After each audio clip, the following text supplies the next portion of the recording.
Hello, everybody, and welcome to the newest episode of the Sean Matthew podcast. Is it Sean Matthew podcast or is it Sean Matthews podcast? I don't know.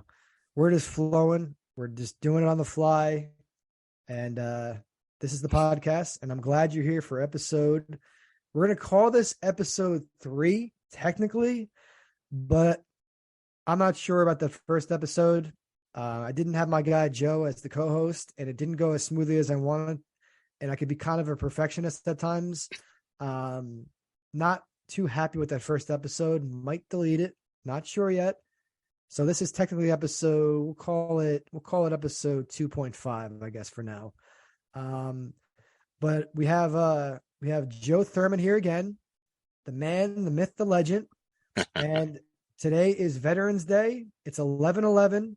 If ever a lot of people look into 11/11 as like some spiritual magical numbers, and they catch the clock at 11/11 and think it means something. Today's 11/11, but today's 11/11 and it's Veterans Day. It's a very, very important day.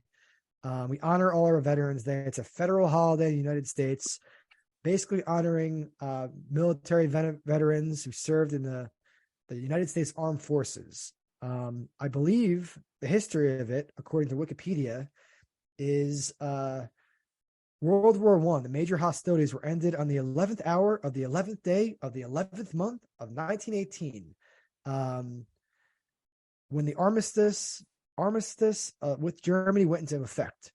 And it was renamed from Armistice Day to Veterans Day in 1954.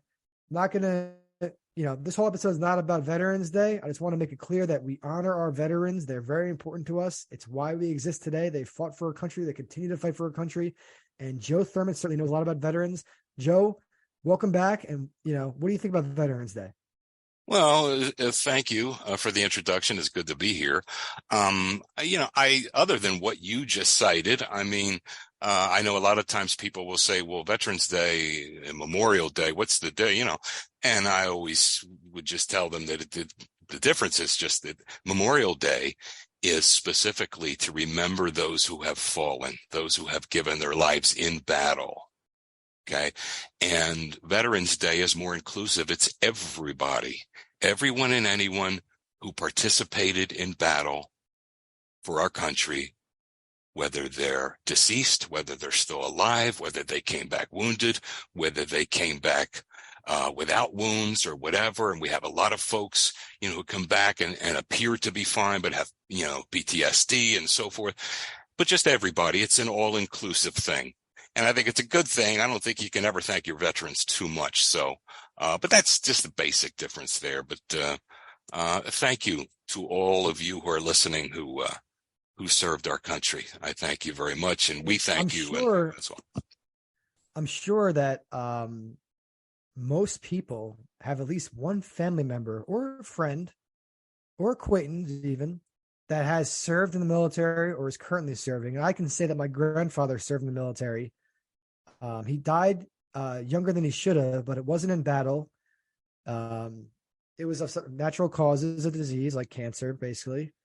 But he was a veteran, and I do take a lot of pride in having my grandfather be a veteran. Joe Thurman, do you know anybody any veterans? What's your?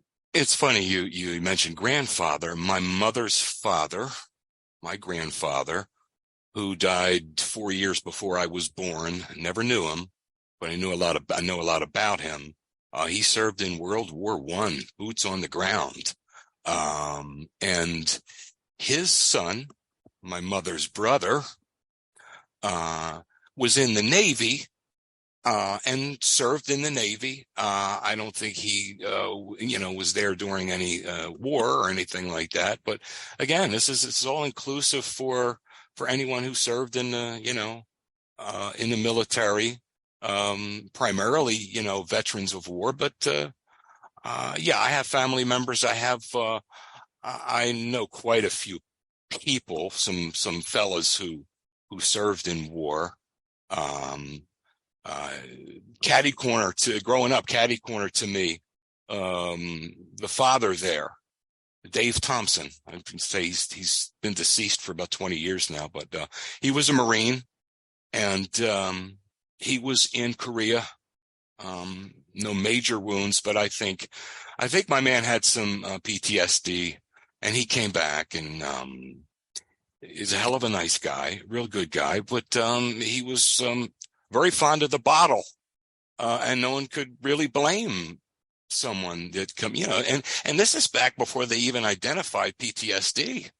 And that's only been a recent thing that it always existed, obviously. Guys have come back and have always suffered this kind of stress, but no one put a label on it till recently. So you can't blame these guys that come back from this kind of stuff with, for engaging in self-medicating and so forth and this kind of thing. I think we tend to be a little too quick to judge in our society today, and not really stop and take a look at why and where. But yeah, Mr. T, Mr. Thompson, and yeah. Who did you say? Caddy comb? I couldn't hear what you said. Caddy corner means that if you live in a residential area and you walk out your front door, it's not the house right across the street. It could be the house diagonally to either your right or your left. Right? That's what we used to call caddy corner. I've never heard that. Caddy corner? Yeah, caddy corner. And I should have specified. Say I just took it for granted. Well, you call that caddy corner. You walk out, if you live in a housing development or wherever, excuse me, and you walk out your front door, you have right across the street, right? Then you have, adjacent to your next door neighbors, but on an angle, right? On a 45-degree angle to either your right or your left. Those are your we would call it caddy corner.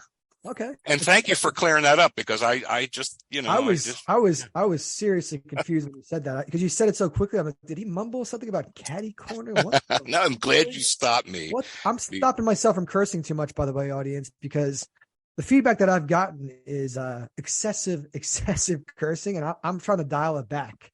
Well, look, we're not prudes. What happened was, let me just tell the audience, what happened was with the cursing was, I'm from New Jersey, so obviously I got a little attitude. I curse a little bit.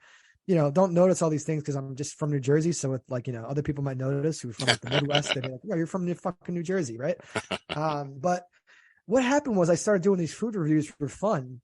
And I sent it to my crypto group, the NFT snipers, but now we're called the Meta Blazers. So they saw my food reviews and they're like, I'm like, is there too much cursing? They're like, no, the cursing works. We love the cursing. We could feel the New Jersey in you. So I got it in my mind, consciously and subconsciously, that I needed the curse to be entertaining and funny. And that's the first initial reactions that I've gotten from the podcasts is, no, you don't need the curse that much, man. So just letting you know that, it's explicit content for, there's going to be some cursing, and we're going to talk about certain subjects that might not be appropriate for all ages and whatnot. But what I'm saying is I'm going to dial back the cursing, but if I get the feedback in the future from our show grows and people are emailing our show and calling in, whatever the format is, and they're saying, Sean, we need more cursing, I certainly will take into consideration. But Joe, I want to go back to your thing you mentioned. Did you never meet your mom's father? Is that what you said? Never did. He died 4 years before I was born. My oldest brother, my sister, and I'm not sure. I think the next brother is 5 years older than I. So I guess he was a year old when Grandpa died. So he may have sat on his lap, but he doesn't remember him. But my oldest brother, Tom, God rest his soul, used to speak of him. And my sister has some memories just of, he would, bounce her on his knee and say, oh, there's my good girl, and this kind of a thing. She wasn't that old, right? A couple of years old. But other than that, no. And the real drag of that is too, and I'm not playing a violin here or anything like that, is my father's father. My father's father died when my dad was 15 years old, right? So I never knew him either. So now I'm down to two grandparents. And the one grandparent, my dad's mother, had developed Alzheimer's. And this is before, I'm pretty sure they just called it dementia, because it's before I think Alzheimer had an official name to it, but she had developed dementia and had problems. So that grandmom, Anna, that I knew, was always, suffering from dementia. So I had one grandparent that really knew who I was. And, that was my mom's mom, Mother Mary. So, but you know what? Some is better than none. I know what you're saying. I'm just going to speak to that point really quick, not to harp on it, but It's okay. I never met my dad's father who died. He was a veteran. Like I said, he didn't die in war. He got sick and died when my father was 10. My dad was the youngest boy of 4 boys, and he had a sister who was younger than him, so 5 children. So he knew his father just basically until he was 10 years old. I never met my grandfather on my dad's side. And yeah, it's one of those things with, you think about it, you're like, man, what would my life have been like if I had, my grandfather in my life? And like with you, Yeah. you have those 2 grandfathers, right? Yep. So it's one of those things, yes, we're all fortunate that we have our parents, God bless us that we have parents that raised us. And is it greedy of us to want to meet our grandparents? I don't think so. But it's one of those things you think about your whole life. Wow, I would love to have, who was my dad's dad? How did my dad become the man he did? My dad basically, lost his father at 10, and then his mom was raising these 5 kids on her own. Ugh. And she did a hell of a job on her own. Every child became successful in their own right. Yeah. And because my dad always says to me, he's like, yeah, I lost my dad when I was 10. And he's like, I did this and I did that. And like, I took care of myself. No one paid for anything. And you're so lucky that we took care of you. And, I moved out when I was this age, and I don't live with my parents, by the way, just letting you audience know that I'm not living in my mom's basement by any means. But when I was living there, when I graduated from Villanova, it was a thing where, you get into arguments and what happens with parents. Sure. And they're like, I did this and I did this. I supported myself. My parents never paid for this. And I lost my dad when I was 10. Like, so, not to harp on it and complain about family problems and stuff. But what I'm saying is funny. Like me and Joe Thurman, we know each other fairly well at this point. We just met, we met like probably, 8 About a months year. ago or a year, maybe about a year. Yeah. But obviously we hit it off and became great friends and created the show together. But I didn't know that you lost both grandfathers. I didn't know that. So Yeah, I always felt a little cheated in that way, but like I said, even my grandma Manna, even my dad's mother, she was there. And I'll tell you, we're talking, I'll tell you, it's just, I mean, it's weird that this comes up, but it's a true story. I was 3 years old, and Grandma Manna was already well into dementia, and she could sit in a room and not really know what was going on at all, and just look out the window and this kind of a thing. And my mother said she was downstairs one day, and she heard some commotion going on upstairs. She heard Grandma Anna, again, in full dementia, yelling, raising her voice, and this kind of thing, which was really atypical for her. And she comes up, and here I am at 3 years old, and Grandma's got a can of lighter fluid in her hand. And my mom says, what's going on? And my grandma Manna says, he was drinking this. And my mom says to me, Joey, were you drinking that? No. I said, no. Tell me to. And she thought she's not going to risk it.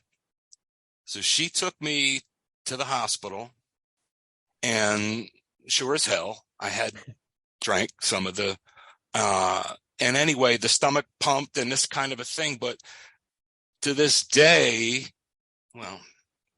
to the day my mom passed, she swears that it was divine intervention of some sort, because the chances of Grandma Manna even having any kind of idea of what was what, wait, so how old were you? 3.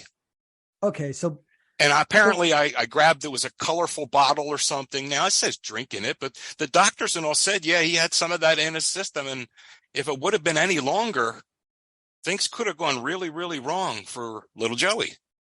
But the thing we of it, wouldn't be speaking right now. right. And the thing of it is, though, that this was a woman in full dementia that would normally never have any idea. Did she witness you drinking that Yeah, colorful bottle yeah. of what was it again? Lighter Apparently fluid? she did. Yeah, lighter fluid. And apparently well, she not apparently, she did witness it. She not only witnessed it, but she knew that it But was something was did wrong she here. have all of her faculties at that point? Or No, she totally, no. That's the whole thing where my mom swears that somehow that it was divine intervention do you think because this is going to sound like a weird question, but do you think if the bottle wasn't colorful, she had no idea? I, Sean, I have not a clue. And I kind of think that there were forces at work there because 99 times out of 100, she wouldn't.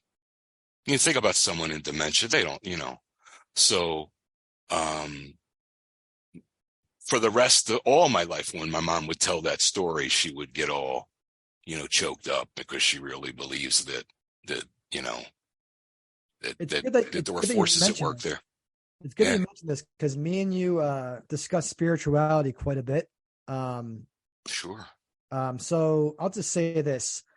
Um, this is kind of a current topic because I just lost a friend who I hadn't seen in like a decade. Was never really close to them. He's basically my really good friend's like best friend, and Right. had no idea that he passed away suddenly. Oh, And God. one of those things where I talked to you and we started talking about spirituality, and we're like, hey, maybe we should talk about this in the next podcast. Um, and because we have a lot to talk about with spirituality and our beliefs, we're not going to push religion on. Let's just make it clear, we are not going to push our beliefs on anybody in terms of religion. I was raised a Roman Catholic. I went to Catholic school pretty much my whole life, including high school and at Villanova University. But I'll say I'm not a super religious person. I don't go to church ever really, unless it's like a baptism, unless it's like an official wedding, Right. unless it's a funeral. I don't feel the urge to go to the church. And I'm so fucking mad at the Catholic Church with how they've handled themselves over the years with all these accusations of the priest and the pedophilia and the cover-ups. I'm sick to my stomach Yeah, that's about what is disconcerting. going on. But it's one of those things where I'm still spiritual. I still believe in a higher power. I don't know what the higher power is, but I believe there's a force and there was a creator, maybe multiple creators possibly. And an entity or a force, maybe even we'll consider them aliens. We're not wearing the tinfoil hats by any means here, And but you know what, Sean? What um, I just use the word source. I just use source. the word Okay, source. source. Yeah, because once you use the word aliens, people get spooked and scared. But I have had several instances in my life of, I'm not going to say divine intervention, but crazy things have happened.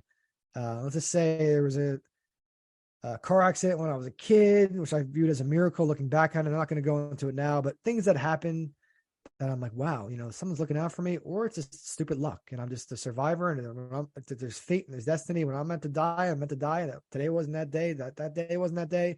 But Joe, let me just ask you: you were raised a Roman Catholic, Yes. and we'll give a little bit of history. Like you had to go to church every Sunday at 9:30 in the morning. Yeah. As a kid, I, you know, much to my dismay as a kid, I mean, every Sunday morning, my dad's fingers would rap on the door. Let's go, let's go, let's go. Or, the little noise of the fingers rapping on the door. Wake up, let's go. Um, every Sunday we had to go to 9:30 mass, and he dragged me there all those years. And, I wasn't crazy about it like any kid wasn't crazy about it. I think by the time I got to about 14 or 15, I think I got out of it because I was working at that point as a busboy, and I would work Saturday nights late and get in late. I think he figured at this point, in my dad's mind, he figured, all right, Joe's the youngest. He's 14. He's 15 years old. He's working. I'll leave him alone by now. But during those formative years, he took me to church, and I wasn't crazy about it. And after, of course, when he stopped bugging me about it, I didn't. I chose not to go. And then after 5, 6, 7 years, a little thing started to click in my head. Like, I kind of missed that a little bit. That very thing that I was, trying to avoid all that, kind of missed that a little bit. And I started to go on my own, not as frequently. And there have been times over the years where I've been in and out of, like maybe, I don't know, maybe go a year or two, sometimes a couple to 3 years without even going to church, and then back in. And I think it's always kind of been that way.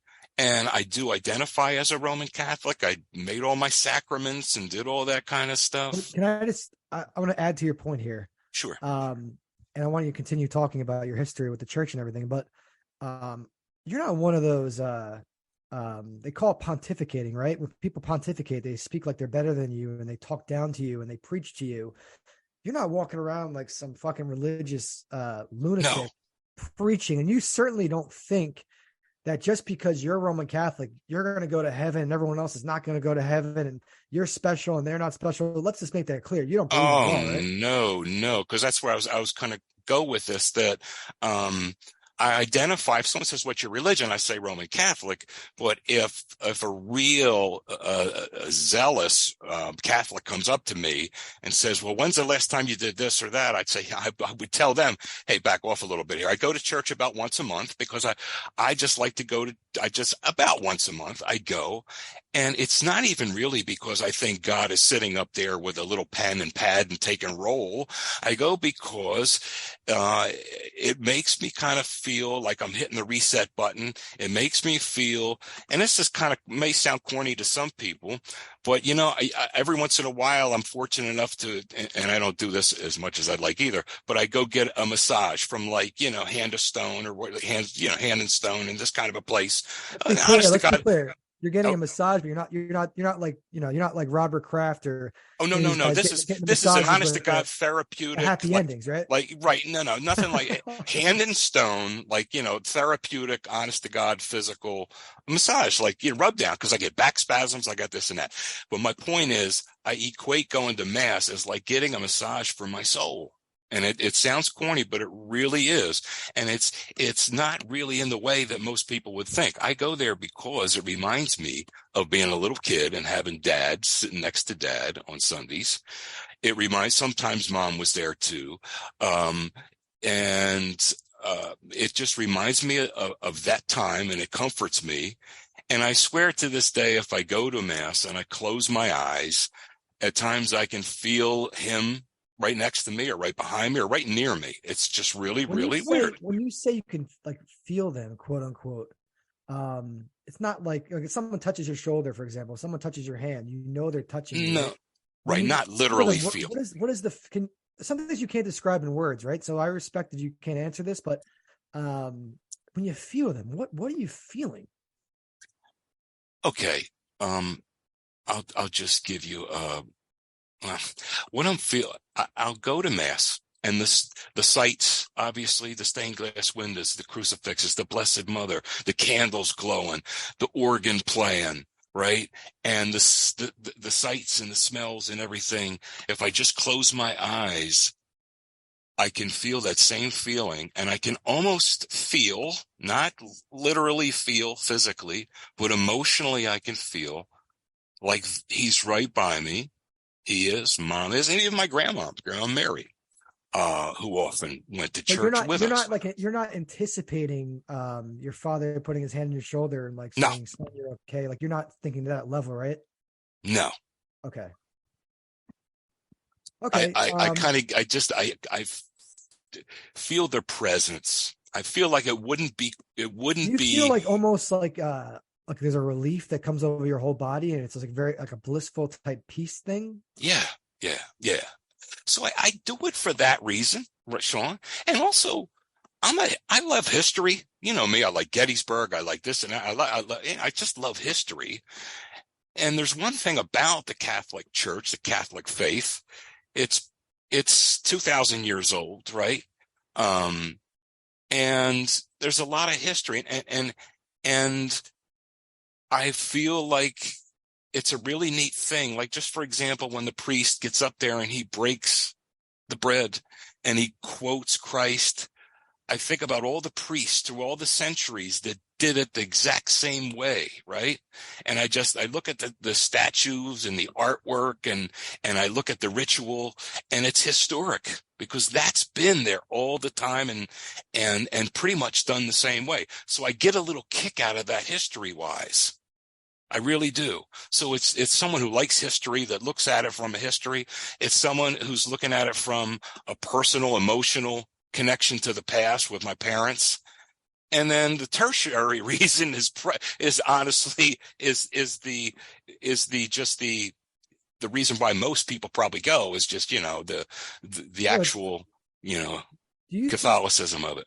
But do you think, like, when you ingest the Holy Communion, the thing that tastes like cardboard, the little circle white thing with the cross Right. on it, Right. and the wine, do you actually believe that that's kind of the personification type of thing of Christ's body and blood? Like, do you not actually believe that, though, right? No, and it's interesting that you say this, because I was watching a show on religion and on Christianity and on Catholic faith. And in the Catholic faith, they made up their own word called transubstantiation. Sounds pretty fancy, doesn't it? But what it is this magical thing that happens, that this is now literally the body of Christ, right? This is and they made up their own word and this and that in a roundabout way. Do I believe that? No, I believe it is a symbol. Now, hardcore Catholics, and God bless them if that's what they want to believe in, transubstantiation. They believe at that moment in time that the molecular structure and everything changes. That's too much for me to believe. But what I will buy is this is a symbol of what happened, during that Last Supper, right? This is a symbol of it. And that's good enough for me. Now, there was a woman that was from one of the other religions, not the Catholic religion, and she was on one of these shows. And she said about Catholics, she said, I don't understand. The Catholics really believe that was really the body of Christ. She says, if I really believed that was actual body of Christ. Anyway, let's keep going with anyway, that. So let's keep on with it. My point is, in terms of Christ, right? I'm going to come all the way back to, let me come all the way back to your question. No, I don't believe that's actually the body of Jesus Christ, but I do believe that it's a symbol, right? It's a symbol, and that's good enough for me. But do you think that every time you take that Eucharist, the Eucharist, it's the little white thing that tastes like cardboard, and the wine, do you think that every time that you consume that, are you a believer that you're getting a closer connection to God? I do, by just consuming that. I do. I do, because if you believe it, then it is so. I do. I think that goes with a lot of religion. I do believe that if a person goes up there and they feel like they're connecting to God in that way, with taking the bread, drinking the wine, and if they feel that, then it is so. Because, okay. I really do believe that. I do believe that. I don't though believe that the molecular structure changes and transubstantiation. Listen, that's why I tell you I'm a Catholic, but I'm not a dogmatic Catholic. I'm not, HLS. Hook, line, and sinker. I'm not buying it. Have you ever thought about in your earlier days, or ever, we were like, hey man, maybe I want to become a priest? Was that ever in your mind? At times here or there, because I've had times in my life where I was really, I used to start reading. I mean, like just reading the Bible and really getting into it. Now, those times would come and go. But during those times, you know what I mean? There were times where I would say the actual rosary. I was just like really getting into it. So at times like that, you contemplate it, because I like to talk, I like the history, I like the reading of it, but then again, too, there are certain things with, with lifestyle, and there's a difference between really feeling something and really getting into it for the time being. And devoting your life to it. So, yeah, it's a big commitment. And if you like women and you like girls and you want to be married, and I know you love women. I know you love women. I know you love that's right. Males. So Absolutely. Absolutely. There's no doubt about because that. there's So, other jobs like what do they call those? The ministers or ministers can be married, but they're still like kind of like priests too. yeah. And you know what? And I just never felt that much. I never felt it that much. I never felt, but at times it would enter your mind. Yeah. But Did did you I see the ever movie really Father Stu by any serious? chance? Yeah. That's the one I told you about. I told you about that one. No, hold on. I saw Father Stu in the movies, dude. No, and wait, time out. I said to you, it was maybe about 2 months ago, tops, maybe a month and a half ago. I texted you one night and I said, I just ordered a movie called Father Stew with Dude, Mark you realize I saw Goldberg in it. Father Stu in like April or May, dude. But whenever it was, Sean, I swear to you, I sent you a text that said, I just ordered a movie, Father Stew. Yeah, It looks and pretty I'll good. find the text. Hold on. Let's just for our audience because his audience members like Right. to And hear you the people's life behind responded, them. you Hold on. responded, I'll have to watch it or something. And the next day, No, I'm no, not have to hold. The I'm next day telling you you, sent man. me a text. I love that movie! Exclamation point. Because it was No, because a I movie. think no. Okay, so this is a miscommunication. I think I was confirming that I love that movie because I've already seen it. I didn't say I never saw it. I Oh. saw that movie. I saw that because I saw that in the theater because I'm an AMC A-list Stubs member. So for Mhm. $25 a month, I can see 3 movies a week, which is like crazy because I can see like 12 movies a month for $25. It's like $2 a movie. So I've seen over like 50 movies this year at least. And I saw Father Stu early on. It quickly became one Okay, of my then favorites. And it wasn't. I must be wearing orthopedic shoes because I stand corrected. Okay. I I appreciate it. I thought appreciate it. I thought no, that's cool. I got you now. You see where I got my idea. I sent you a text that I'm ordered a movie and it's called Father Stew. It looks pretty good. And then the next day you send me a text saying, I love that movie, exclamation point. And the only thing I could derive from that is that you saw my text and you watched it too. And that would be like you. You watch movies like at random. Yes. So Yes. I figured out he got my text and he watched it too. I got you. I stand My corrected. thing All with right. Father Stu was I'll because take that one. we're talking about the idea of becoming a priest. I saw the reviews weren't great, but I also know in society today, religion is kind of frowned upon with certain circles and certain groups of people. And they in Hollywood, making a religious movie is not easy, and I understand why. But I saw Mark Wahlberg was in it. I had read that he put on a lot of weight for the role. He really committed to it. These method acting is insane how they can lose weight and gain weight so quickly. And Mark Wahlberg is one of my favorite actors. And I'm like, I'm going to see this movie and I'm going with an open mind. And I don't want to be overly religious. I don't want to feel like I'm watching a fucking like a Hallmark Christmas movie or, because I went to the Catholic school like my whole life. I don't want to feel like I'm watching one of these religious movies, which are not funny at all and are too serious and are cheesy and corny and all that type of stuff. But no, Father Stu was an excellent film. His story about how he decided to become a priest, and I don't want to give away spoilers for our listeners, but it's a phenomenal movie. Don't believe the reviews. And if you really dive deep into the reviews and you're thinking, oh, IMDb gave this a, let's just check an IMDb right now. I just want to quickly check the score. Yeah, you can't always go by that. Everything is subjective. You have to read the room. You have to realize why they're right there. So If I want IMDb, to see a movie, I'll watch the movie. IMDb, there's IMDb is one of my favorite apps. It's a great resource for shows and movies and actors and what they've been in, what they're in, the scores and ratings and reviews. Right now it's a 6.5. So 6.5 on IMDb is considered extremely mid. So mid for the people out there who don't know what mid means. Mid means mid's average. So we call something mid. You're like, oh, that's mid. Mid's average, right? So Right. Father Stu had like below a 7. Below a 7 on IMDb for me, it's like, oh, is there even worth seeing? But you have to remember, there's people who don't like religion. There's people probably are paid to, other studios, not even religious related, paid to, lower the score, and they don't want the message to be spread.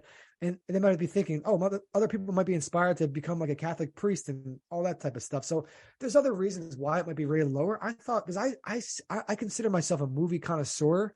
I've seen thousands upon thousands of movies, and I can see a movie, and then the next week forget like the name of the movie because I've already seen 20 movies since then or something like that. Right. That's why I thought that night. So, That's why. Go ahead. Yeah. but I really enjoyed Father Stu. Wahlberg was excellent. The whole love story was interesting and cool. And it was a Latin girl to boot, and you know how I Yeah, feel about Latin girls. I just yeah. think they're So beautiful. we'll talk about Sorry. that. We'll talk about that. We like Mhm. we like the Latinas, me and I you. say that with all due respect. There's nothing, Um, But but but listen, as far as these ratings for anything, bro, I'll look at them just as a basic idea, but I'll be damned if I'm going to say, "Oh, I'm not going to see that movie because, you know, uh, you know, uh, Jim Bauer said it was no." I don't give a rat's ass. If I'm going to see a movie, I'm going to watch a movie, and then I'll rate it. One of the funniest things that you do, this is one of your gifts, and I don't really have this gift. You're able to think of a name out of thin air, like a nickname for somebody that's not a real name, and you're able to just quickly like come. I don't know where it comes from. I don't know if you already are thinking Jim Baylor in your head, No, but just I had no idea where I was going with talking. You're like, who is that guy on the phone? Who fucking Keith from Perth Amboy and stuff? It's like it's so funny to me, but to you, it's probably not like super funny because you're doing it naturally. Right, but like right. you come up with these names out of thin air. It's like, oh my, what a like everybody has their talents and skills, but man, that's just the Joseph Baylor, I mean, or whatever the hell, you're good at stuff like that. Well, I appreciate it. But to get back to the original thing here, and I just don't want to get too heavy with this. I'm going to go back. Now, let me just tell you, I'm going to go back to, I like to go to church about once a month because for several reasons, but not because I think I have to check a box, because it makes me feel good in a lot of different ways. And when I walk out of there, I feel like, you know what? I'm good. I feel something's a little better. It's like hitting a reset button almost and feeling, but as far as being a devout, a dogmatic Catholic, forget it. It's not going to happen because there are too many things. First of all, and we touched on it before, the unconscionable things that went on. Now, I'm not going to, condemn 96 or 97% of the good priests out there for the hellacious acts of 3%, but that 3% happened. It happened. But why are they protected though? I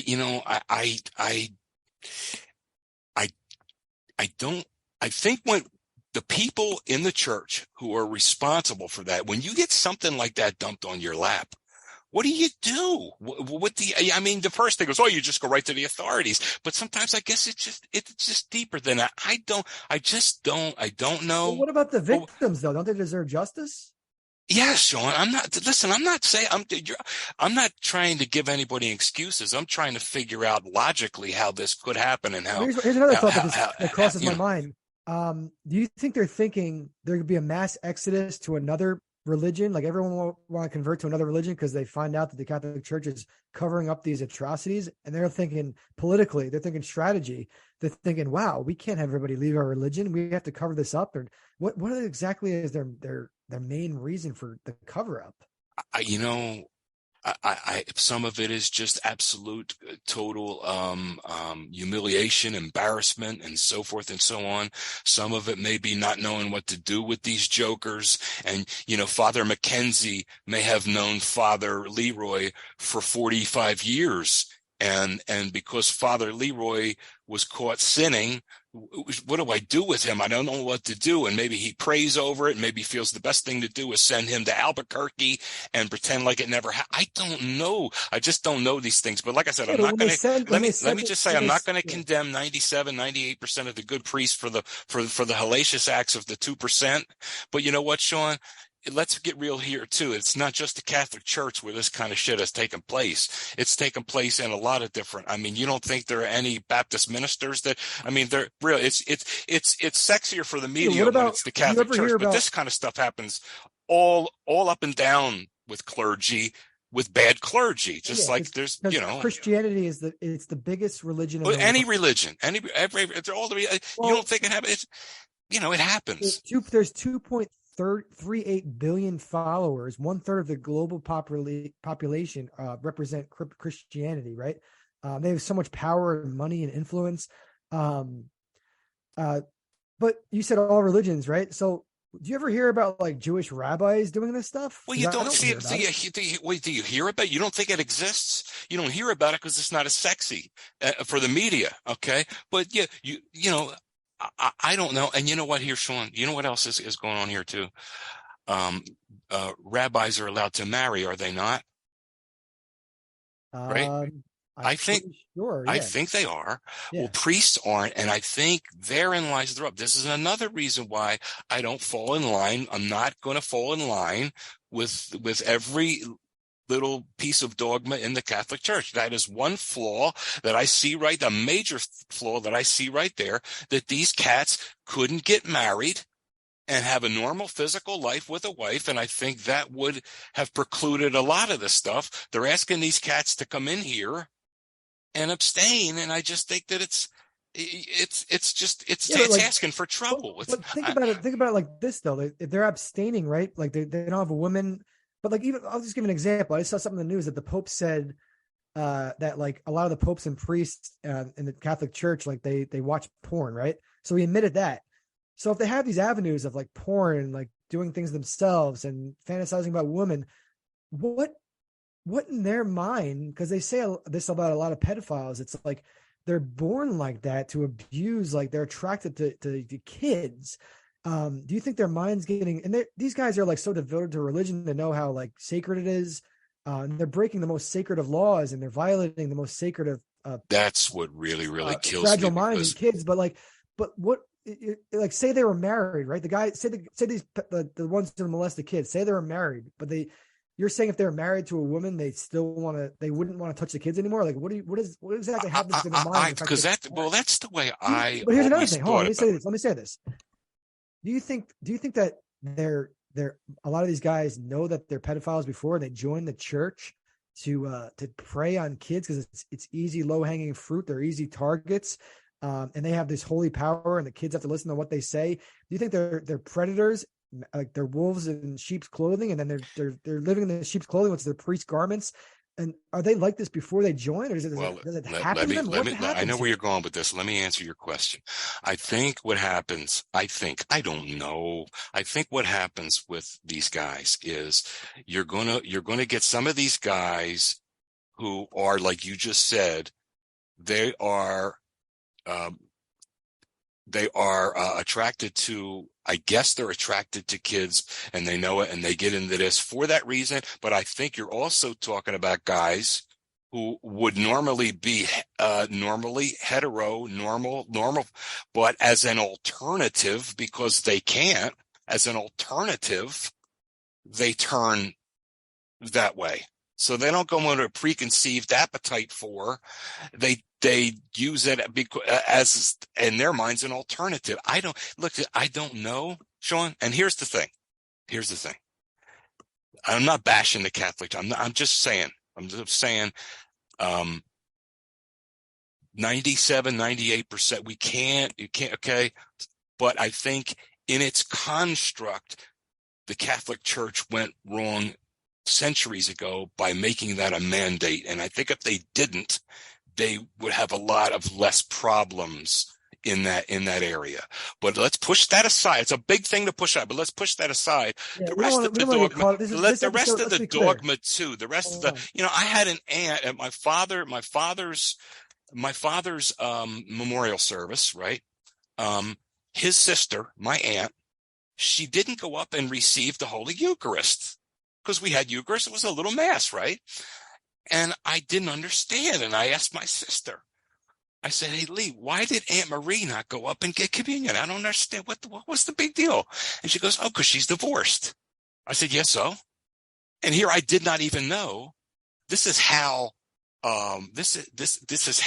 stringent some of my older family members are. That's a law within our Catholic faith that if you're divorced somehow, you can't go up and no longer receive. And I think that's asinine. I think it's totally asinine. Let me add to your point here. Continue with but it exists. So those rules and regulations I don't adhere to. So I'm not a dogmatic Catholic, but I do identify as a Catholic. But go ahead.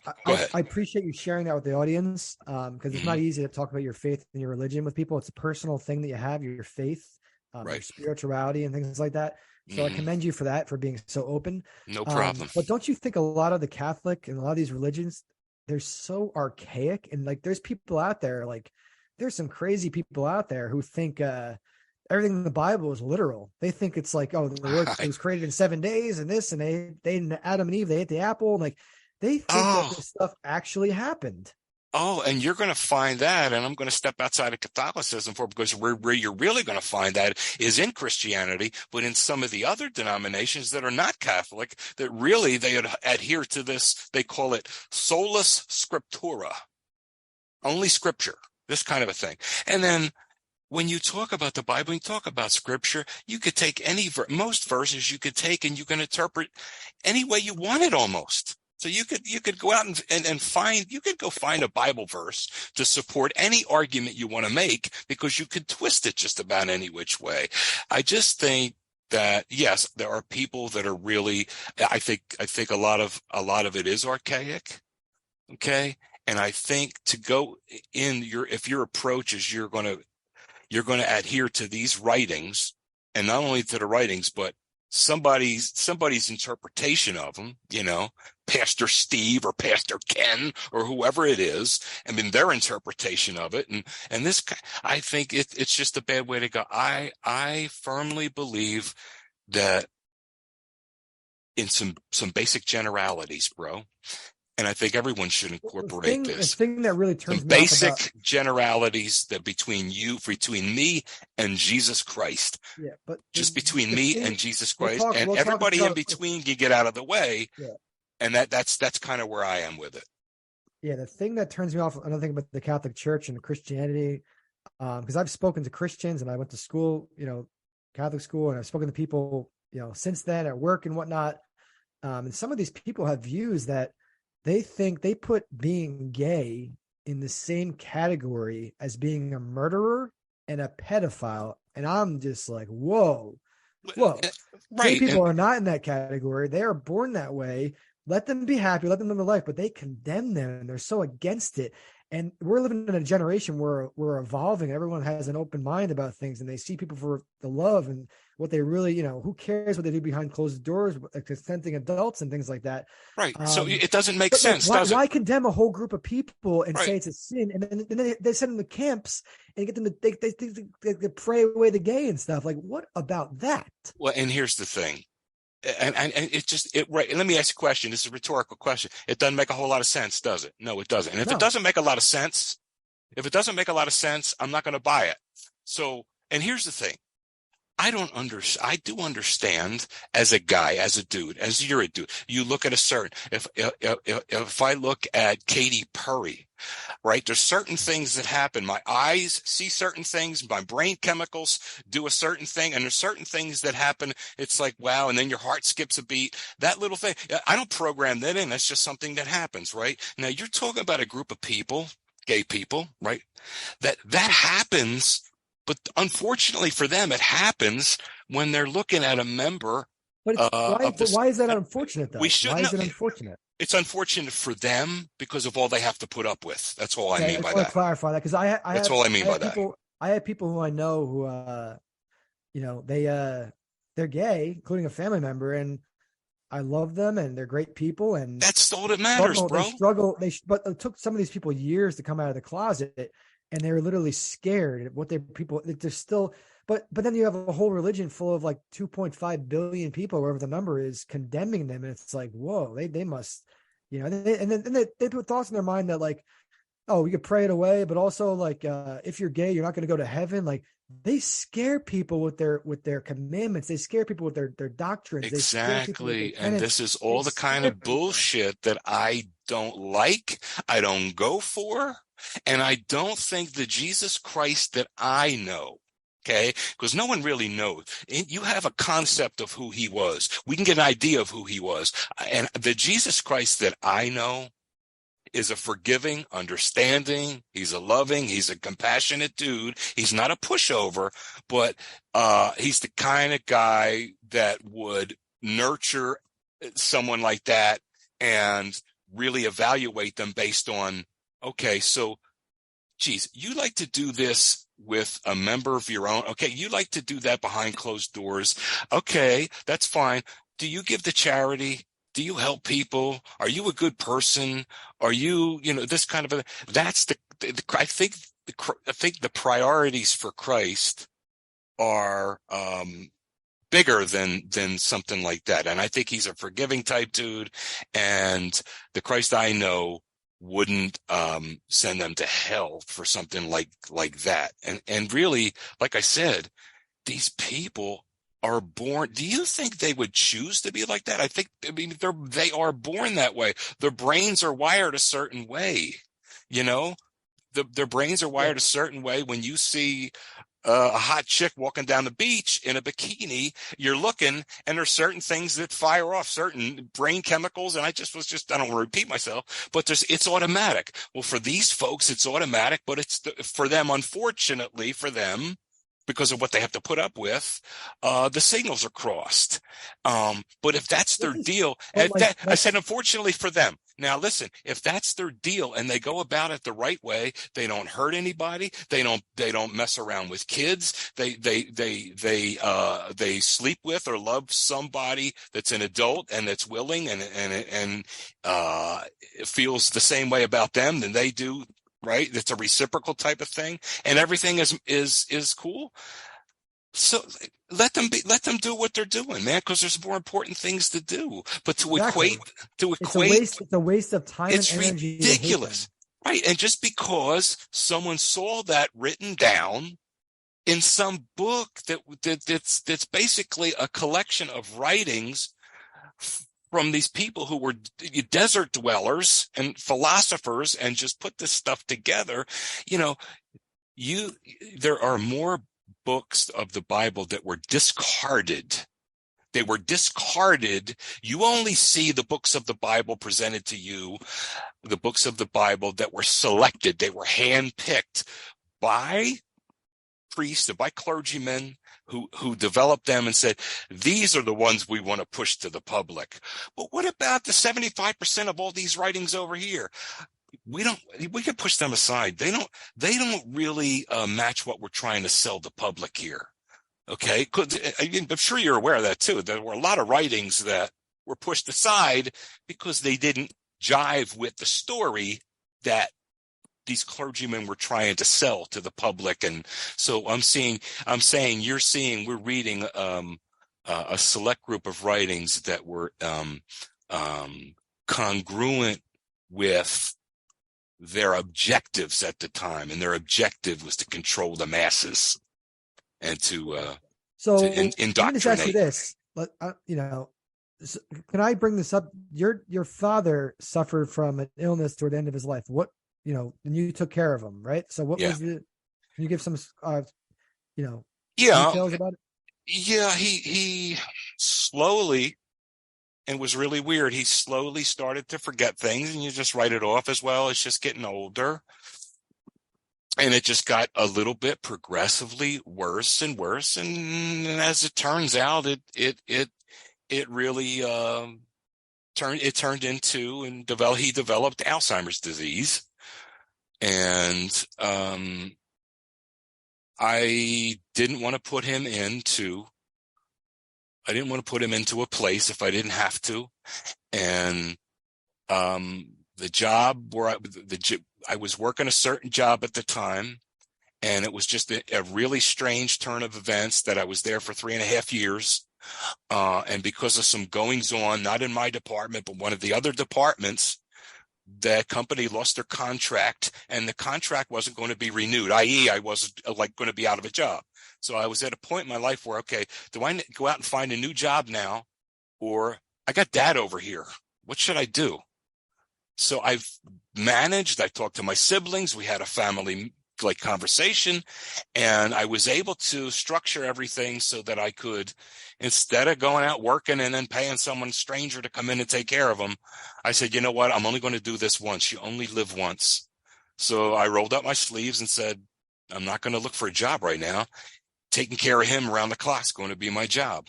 I tell you what, I've had some hard jobs in my life. I've worked in group homes with emotionally disturbed kids, and I was a special education teacher for a while, which is, despite what people understand about it, teaching is a very, very difficult job. And taking care of kids in a group home, kids with psychiatric problems and so forth, and when you're rolling around on the floor and you're restraining them. I had a lot of highly stressful jobs and so forth. Taking care of Pop was the most difficult thing. And it was. that makes you saint. I use this term saintly. It makes you saintly in what you did. But Well, the reason I bring I that don't know up, I about don't that, want but to I bring up like I don't appreciate bring the up comment. a pure subject, but a lot of people who are anti-religion say, well, what about cancer and what about these horrible diseases like your dad suffered from the Alzheimer's? Why does that happen to people, good people and stuff? What is your response when people say, well, why doesn't God prevent this bad stuff from happening? What do you think about that? What do I think about it? I told you this story before. I was watching a program one day, and it was like this was a serious talk show. This was like a Phil Donahue or so. It wasn't like Maury Povich or so. This was like a serious talk show.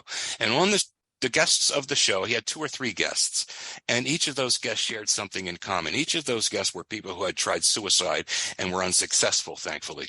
And this one young lady said about her experience, she said that she was out, like people, they're on the borderline, they have near-death experiences and blah, blah, blah.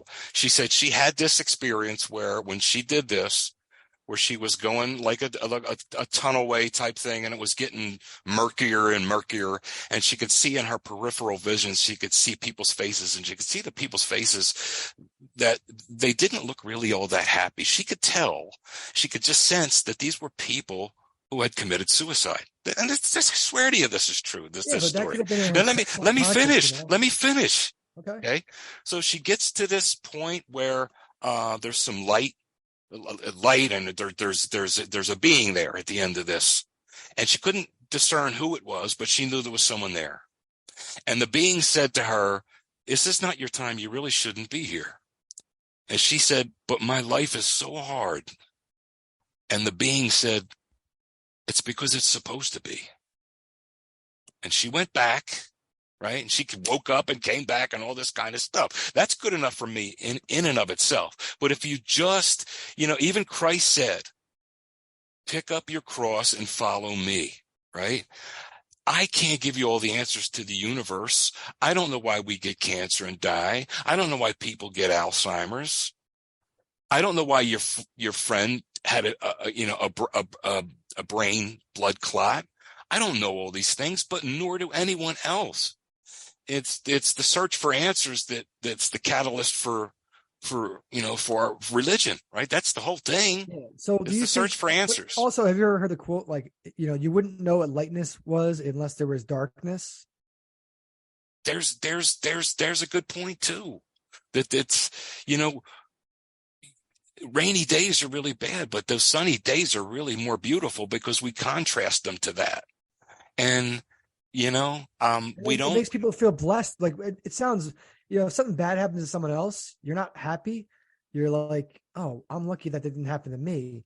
So don't you think that it creates a balance, right? In the force of energy and everything, the light and darkness and good and evil, to have the evil happening and having the bad things happen for other people to appreciate their lives. And then, they might see something bad happen, like, oh, I want to start living my life now. I don't want to die early. I don't want something bad happen to me. And it inspires people. Yes, the people mourn. Yes, the families are devastated. Yes, all these things suck.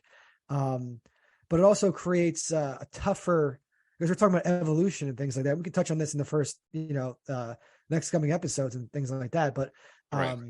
It makes people appreciate life more to know how bad things can get. And it creates better people for society because they know the tragedies and the suffering, and society going forward in the future, people are going to be better people and appreciate life more. And it's better. I don't know. There's more to it than people think. That's just, I think it's an easy answer for people to say, oh, this person died, and fuck, there's no God. I'm just gonna, this is horrible and life sucks and we're not going to heaven. There's no afterlife. There's none of this. There's no eternal Well, that's like life. saying, I prayed to God that my team would win the Super Bowl, man, and I put $5,000 on it and they didn't win. So I guess there's no God. I mean, it's tantamount to that kind of logic almost when you start to, the thing of it is, Dr. Wayne Dyer is no longer with us, but I used to love listening to some of his stuff. And he said one time, he said, we're not,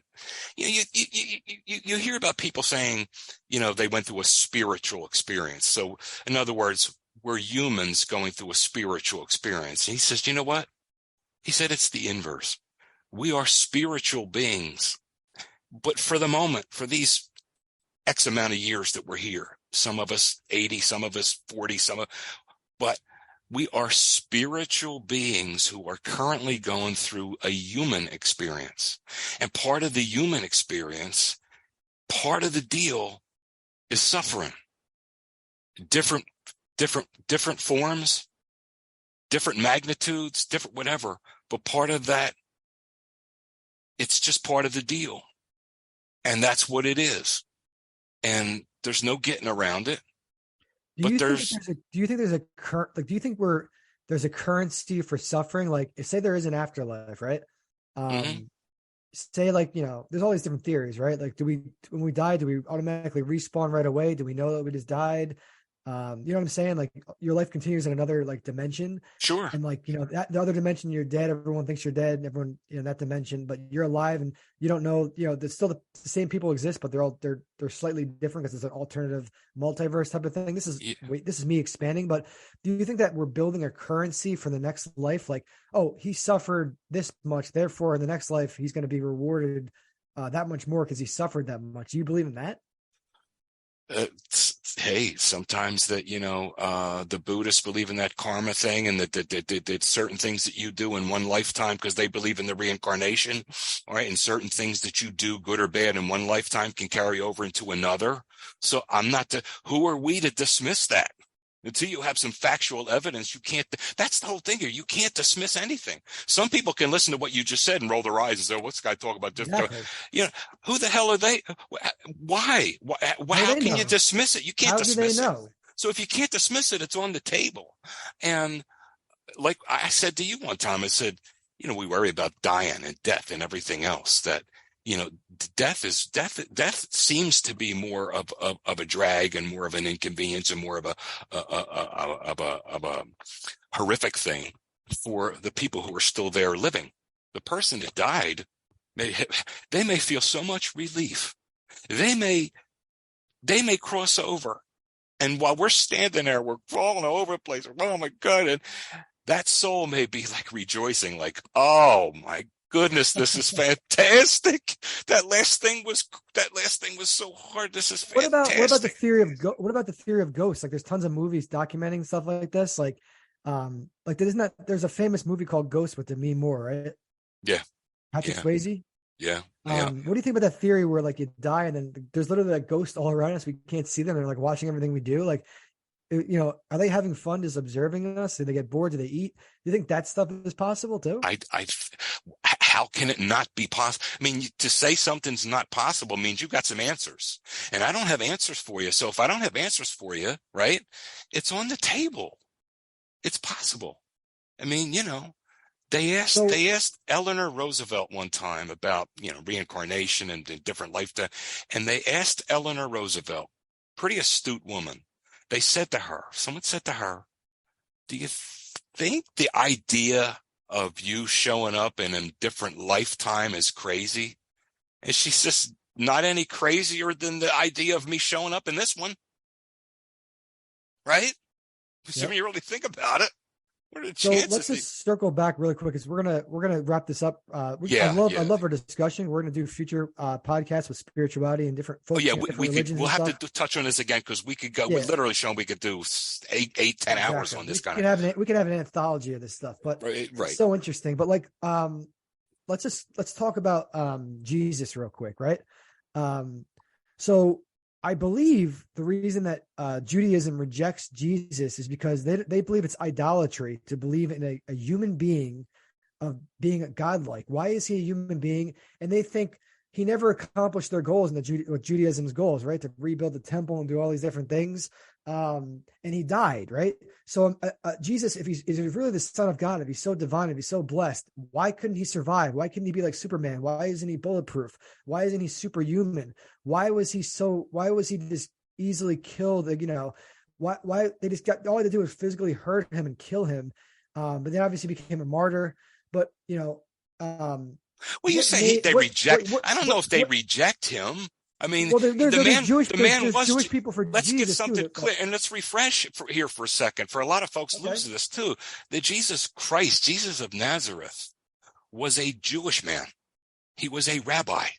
Okay. Yes. So they don't reject Jesus Christ. I think they accept him on many levels. I think what they do is they reject the notion that he was the Messiah. Exactly. That's exactly Okay. what I'm I saying. just Yeah. wanted to, I know you know better, They and think I know, it's but a they lot of think it's times I know cats that don't. I know some, so I just wanted to get that But here's another out. thing though. Like say like Jesus exists in some form, like say he just jumps to different bodies and whatever when he dies and that person's divine and whatnot. Um uh if somebody knew for a fact that someone was Jesus, right? That Mm-hmm. person would have to be the most protected person in the entire world. More than it would make the Secret Service protecting the president look like a joke. And how would that person live their life and what would they do? And everyone was expecting, would they be able to turn water into wine? And would they create miracles? And I think that people are thinking of Jesus Christ. I think they're thinking of, they're thinking that he's like way more powerful than he is. So what do you think what abilities do you think would Jesus have if he lived in this modern day? And here's my take. It's just my take. And just to reiterate something here for our listeners, we are in no way, shape, or form. No way, shape, or form swaying anyone, trying to change any, not trying to make fun of or critique anyone's belief. Whatever it is that you believe and how you believe it, go for it. And we're not disputing that. We're not trying to, there's, just want to bring that out. And we certainly didn't mean to insult anyone. Okay. My take, and my background, I talked about it a little bit before, as far as being Roman Catholic and blah, blah, blah, blah, blah. Roman Catholic to an extent. Okay. But my take on Jesus is, I believe he was a good man. I believe he was very articulate. I believe that he was connected in some way to something bigger than us. I believe he was connected in some way. How did they start like back? How did they start how did they identify him? And like it was, I don't know, like, I have to touch up on these subjects, but like, when did everyone view him as like so holy and divine to the point? Because my thinking is he tried to branch off and create his own religion, and they didn't like that. And then they had people turn on him. Time out. I think you know this too. He came down here. He was here. He was a Jewish rabbi. He spoke to his audience were Jewish people at the time in that part of the world. Okay. And the tenets that he was expressing to them and the concepts were all consistent with the Jewish faith. Okay. He never intended to create a separate religion. He never intended that. He intended to come down as a rabbi and get these people, try to inspire them and teach them better ways to worship and to get their act together so that they could get salvation eventually. So he was coming down here saying, look, you're doing this, and this. I don't like this. Do it this way, do it that way. Don't do this, don't do that. Giving them some new ways to view things and some instruction. But it in no way came down thinking, I'm starting a new religion today. It wasn't the thing. He was come down to instruct and to guide and to teach the people, his audience.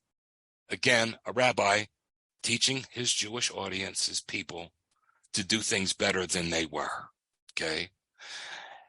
The religion started after the Passion and after they went down there, they went down to the gravesite and discovered the gravesite was empty.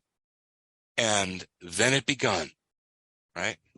Then it began, right? It was there, okay, that what happened here? He said he was going to rise up. He did. He's not here.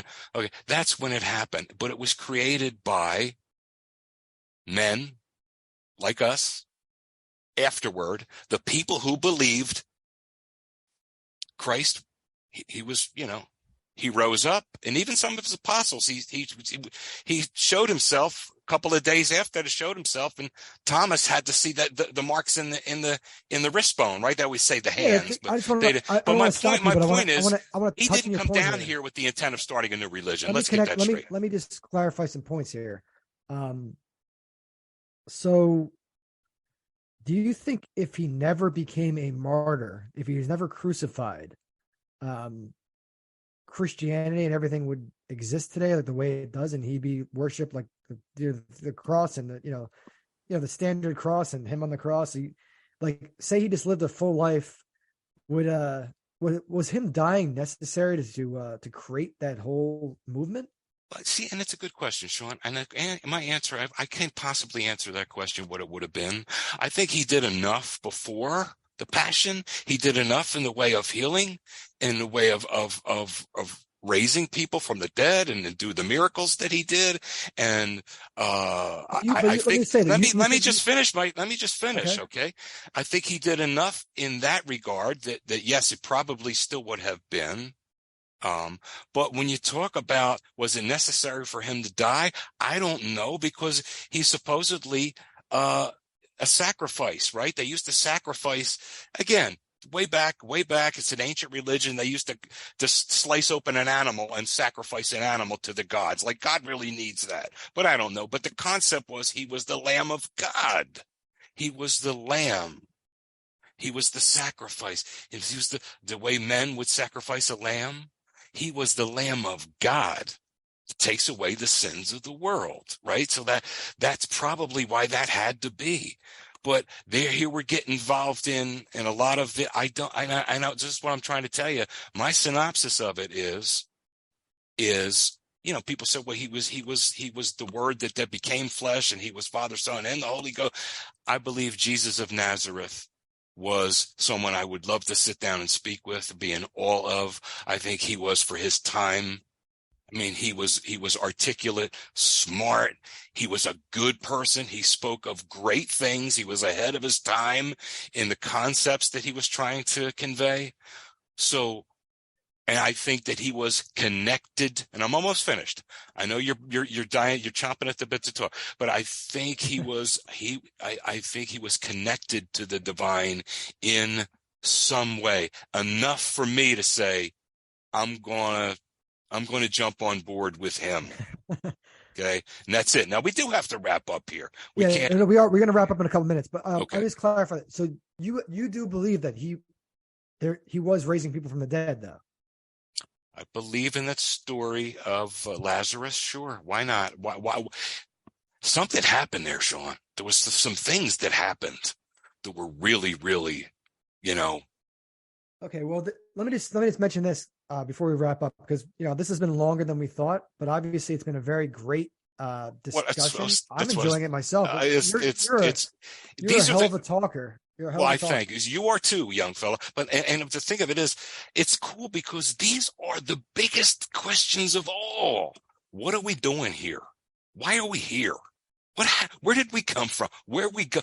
We can't answer them. Well, this is what kicking them around is pretty damn fun, isn't it? Yeah, but I think about it like this too. It's like say people believe in the Big Bang Theory and there was no spiritual entity or force that created all of us, but why are our hearts? How can a heart, like an organ, and how can a brain power a whole body and pump blood through us and be so efficient? And our eyes, and how are we able to see through these things? And how are the eyes send that information to our yes. brains? It's yes. It was so complex. How could it be an accident, right? Thank you. I mean, forget just looking up and its stars and all the planets and everything, and just how volatile our planet Earth is. I mean, if we move 1 degree in either way, we would cease to exist. Forget everything around you. You don't have to go any further than the human body. Exactly. You know what I mean? I mean, it's amazing that we have, but then you go beyond the body, and every leaf on a tree is that's by design, and every little, it's whoa, dude, stuff that I'm amazed all the time. Insects. Just animals, insects. I mean, if you really took a cockroach and really looked at it and really studied it, I mean, I don't want to, but the engineering, and just the way that, I mean, really, I mean, what I'm trying to say is even some of the most, it's really, for those who don't believe in God. I mean, and you mentioned the Big Bang Theory. So, okay, so you're telling me, you're getting real specific on the way that God triggered this. But okay, so the Big Bang Theory. Somebody had to put the Big Bang Theory in motion, right? Someone had to pull the trigger. There was energy in the cosmos for it to be accelerated and for it to but where did that all start, right? No matter where you go with it, I'm going to take one step backward and say, yeah, was God on the front end of that. You know what I mean? Would you be open to having like a scientist as a guest on our show, and we can interview the scientists about what they actually think and they don't think religion, if they could explain? No, because you know why? It's like I'm just trying to tell you. First of all, it would be, I would be, listen, I wouldn't, because here's the thing. I don't think that science. Just have an open mind to hear a perspective, though, right? So the audience perspective. That's fine, but my rebuttal would always be, Mr. Scientist, thank you for that synopsis of all that, but all you did was give me a detailed description of how God does his work. Right? I mean, if you come up and because that's all you gave me was and it was thorough, Mr. Scientist, and I appreciate it, Mr. Scientist. What about the pyramids? But all that you're doing is giving me a detailed description, a play-by-play analysis of how God did that. What about the pyramids, though? Those are modern marvels to this day. How do they build those? Look, and the idea of our, and this is, okay, people go, the idea of our planet here being visited by people who gave instructions to other people on how to do something, it's on the table as well. I'm not saying that's the only way those pyramids get built. I'm saying that, people were pretty doggone smart, Yeah, because they didn't have. Think about this though. We tend to think of people, because it was 2,000 years ago, that they weren't really intelligent. They were pretty intelligent. But they didn't have the cranes and the machinery and stuff to, like, they had to do. Yes, it's possible that they could have done all that by hand and lifting the stones slowly, and had people do, like, constantly build. It took forever to build all that. I agree with that. Yeah, but right, they're marvels though, the way they built those things. Oh, absolutely. But I'm going to say this. There's a show, because we're talking about proving stuff. There's a show that I loved on FX from 2020 called Devs. It's about a computer engineer investigating a company or whatever. But anyway, on that show, they have a technology where they have a computer system that can see into the past, things that happened in the past that we don't have any video footage of. Oh, that's neat. They're able to see, like, there's one scene in the show where they see, like, the Christ being crucified. And imagine a machine or something was created like that in real life, where they could start proving that these things, like Christ was crucified, he was real, and they can prove this is how this was built. And what would that scare people to have the technology to see, like, videos in the past of stuff like that they can create the technology? What would you think about that? Oh, I think that would be. I see. It's a double-edged sword. I mean, I don't know if I would want to see that, because. Well, wouldn't it give people some clarity though, and some? I wouldn't. I would not mind the idea of having that confirmed that it did happen, but I don't know if I would want to see that happening. If you see The Passion of the Christ, I mean, that shook me up. I saw it with my mother in the movies when it came out. I saw it with my mother, God rest her soul, in the movies when it came out. Now, isn't that weird? I never knew that, Sean. I saw that with Julie in the movies when it came out. And I'm telling you, I was in the movie theater, and Mom was crying and this and that. I held it together. But it was really tough to watch. So I don't know if I want to actually watch that actually happening, but it would be neat to have it confirmed. Like, yeah, it actually did happen. But you know what? At some point, though, it's about faith. That's why they call it faith, dude. It's, you saw Eric Clapton in concert. Did he play "Running on Faith" at the concert? I don't know. I know he played Layla. I don't want to put you on the spot, but like that's one of his, like, that's an all-time song, "Running on Faith." I never claimed to be an Eric Clapton, like, I told you before, I was a Billy Joel fan. I know Billy Joel songs, isn't that? But I can't. I mean, I know. I like Clapton stuff that he did with, Derek and the Dominoes and with Cream and, White Room. White Room is just so, but he did Cocaine, the song, right? Yeah, we'll talk about more about Clapton, and we'll do a whole episode on music. We're going to do all that. It's just when you Yeah, said the we word we faith and should, things, because we and you said the old word music. faith, and I know you went to the Clapton concert back in the day. I was just wondering, the Running on Faith, is that something, Dude, I just throw can't that out there, but I'm remember. not putting you on the spot by any means. No, it isn't. But I do have to. It's Yeah, we're gonna it's wrap. been a So nice, let's yeah. just. I'm just gonna do a closing things for the audience. So I'm glad everyone tuned in for this. I know it was a little bit long. I know it was a little bit heavy. I know it was a little It's bit deep. okay. It's okay. But these are subjects that are very important. We're all here for a reason. The reason we're able to listen to podcasts, and the reason we're able to have our cell phones and our computers and all this, and the ability just to hear me and Joe speak from maybe across the world or whatever state you're in, wherever you are, is amazing. It's amazing. But today's episode was a little bit more serious. But we're not going to only be doing sports. We are not going to only be doing sports. We're going to be talking about music, movies. We're going to try to steer away from politics. We don't want to get too political because it's a very divisive subject, and I kind of hate politics, despite being a political science major at Villanova University. I was a minor in philosophy, so I'm more of a philosophical type thinker. I started to stay away from the politics. But no, we are going to be doing lots of these podcasts, possibly 3 a week. We're aiming for. I hope people continue to listen.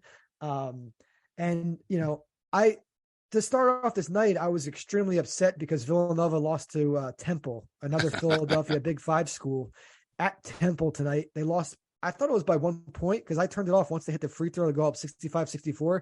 The stupid ref called the foul with a minute to go, or the second to go. Temple hit the go-ahead free throw. Nova, I think the final score was like 68-64 last time I checked the box score. So that probably ruined some people's bets if they had the spread, because I believe when Nova was down early on, it was plus 3.5. But anyway, that's not the point. We're not talking about gambling today and Nova basketball, which near and dear to my heart. But I might do some solo podcasts on my own and just ranting about Villanova basketball, and I might have some guests on. It would be a dream of mine to interview Jay Wright, to interview some former players, possibly Jalen Brunson, legends like that. Even the guys before my time there, like Kerry Kittles, like Tim Thomas, like Ed Pinckney, all the legends. Obviously, I can't interview Rolly Massimino. Rest in peace. He died. But Villanova basketball is my passion. But tonight was a more serious discussion. Me and Joe tried to educate the audience a little bit of where we're coming from with our spiritual beliefs and our religious background. As you heard, we're not super committed to the church in terms of going to church every Sunday and reading the Bible and doing the commandments and the rosary. We're not like total. And at this point, I'm a Roman Catholic, kind of in name only. Doesn't mean I'm not part of the church, but I kind of stepped away and kind of have my own spiritual relationship with God, my own personal relationship, my own faith. And I want to add to your point there for a second. That to me is what it's all about. It's about your concept of Jesus, all right, your concept of source and your personal relationship with them. You can use some of the stuff in your whatever religion you're in. You can use some of that as a guide here or there, but don't get hung up on it. It's between you and source. Let's be clear. We are not no, we're not condemning agnostics or atheists. No, those people are equally. I respect those people equally, and and it's one of those things. I talked about having a scientist on to talk about, the different issues and proving the Big Bang Theory and stuff. We're open to having atheists, agnostics on, all sorts of different guests, because we're going to have some guests on the show. We're going to reach out to people because, on the internet and see who wants to come on the show and see what we can get. Even if we can't nab the big stars and the big names at first, we're going to try to keep this podcast very interesting, very lively, and very educational, but very lighthearted. And we have modest goals for our podcast. But me and Joe feel like we can really take this to a different level and make this a great product for people to consume weekly, multiple times per week. And I'm glad everyone's listening. I apologize the first episode, which I'm not sure if I'm going to delete or not.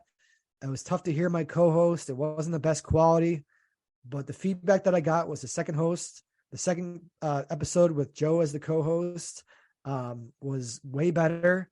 this episode, I have a feeling if the right people hear it, is very interesting to anybody, because anybody who's interested in questioning religion and faith and all this sort of deeper questions in life, I believe that, especially Joe's perspective, they can literally learn more about their religious and beliefs and where other people are coming from. And they might not think that it's too crazy to believe in God. They might not think it's too crazy to be part of a religion or not be a part of a religion. It's just, we're just have an open mind, and we want people just to learn and to enjoy. And we want the podcast to make them feel good about life and everything that's going on, and spread positivity. So Joe, I'll let you say the last words. You have anything to say? The only thing I really do want to make very, very clear, it's been a pleasure as always. We will occasionally have a guest here or there, but that's really not what we're about. We're about it's a conversation between us, and I like it that way. But occasionally there may be a guest here or there, but that's going to be pretty atypical for what we're doing here. I like our conversations, and I think our listeners like to hear our conversations, and we're not having a town hall meeting here or anything like that. So that's not what you were saying earlier. You were saying occasionally we may have a guest. Occasionally we might have a guest. That's all. I mean, but here's the thing I wanted to say about tonight is, please, everyone, if you heard something that you maybe took the wrong way or didn't, we absolutely positively respect your opinion, whatever it is. We respect your religion. We meant in no way, shape, or form in nothing that we said, and there were things that maybe got a little dicey, but we meant in no way, shape, or form to make fun of, to make light of religion on your beliefs or anything like that. Essentially, what I'm trying to say is we didn't mean to insult anyone at all. We hope we didn't. And that's it. I do have to go. And Sean, it's been an absolute pleasure as always. And until next time, the only thing I can say as an Eagles fan is let's get the next one. That's all. Monday night. And we're burning the midnight oil. It's well past midnight. It's almost 1 a.m. here on the East Coast.